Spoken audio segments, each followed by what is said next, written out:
ആത്മകഥ എഴുതിയത് റൌഫ്.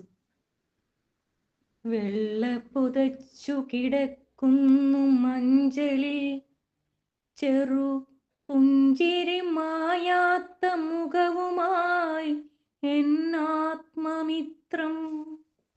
എന്തു പറഞ്ഞാശ്വസിപ്പിക്കണം പ്രിയരേ, വാക്കുകൾ ചുണ്ടിൽ വരുന്നില്ല ഗദ്ഗദത്താൽ.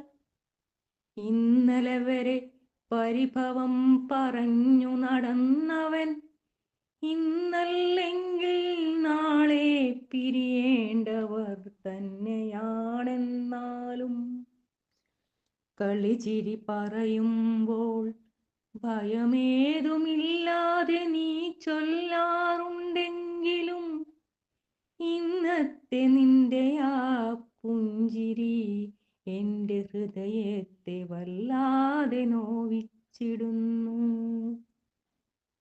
പരിഭവവും പരിലാളനയും ഏറ്റുവാങ്ങാനാരുണ്ടെന്നാത്മമിത്രമേ. എന്തേ എന്നെ തനിച്ചാക്കി നീ മുമ്പേ നടന്നത്? എന്തേ എന്നെ തനിച്ചാക്കി